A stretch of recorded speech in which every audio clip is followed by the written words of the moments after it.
रामकृष्ण हरी मंडळी, श्री स्वामी समर्थ. श्रावण महिन्याच्या कृष्ण पक्षातील अष्टमी तिथीला दरवर्षी कृष्ण जन्माष्टमी साजरी केली जाते. भगवान श्रीकृष्णांचा जन्म या दिवशी झाल्याने सर्व भक्त या दिवशी भक्तिभावाने कृष्णांची पूजा करतात, उपवास करतात. भगवान विष्णूंचा 8वा अवतार म्हणजे श्रीकृष्ण. त्यांचा जन्म भाद्रपद महिन्याच्या कृष्ण पक्षातील अष्टमीला रोहिणी नक्षत्रामध्ये झाला होता.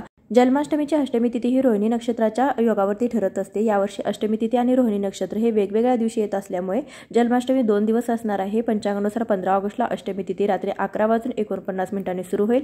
16 ऑगस्टला रात्री 9:34 संपेल. त्यामुळे 15 ऑगस्टला आपण कृष्ण जन्माष्टमी साजरी करायची आहे. धार्मिक शास्त्रानुसार भगवान श्रीकृष्णांचा जन्म अष्टमीच्या मध्यरात्री झाला होता. त्यामुळे ज्या दिवशी मध्यरात्री अष्टमी तिथी असते त्या दिवशी उपवास आणि पूजा करणं शुभ मानलं जातं. त्यामुळे 15 ऑगस्टला आपल्याला दिवसभर उपवास करायचा आहे. रात्री 12 नंतर आपल्याला जी श्रीकृष्ण भगवानचा जन्मोत्सव आहे तर तो साजरा करायचा आहे, पूजा करायची आहे. तुम्ही नेमका कोणत्या दिवशी उपवास करणार आहे मला नक्कीच कमेंट करून सांगा. धन्यवाद.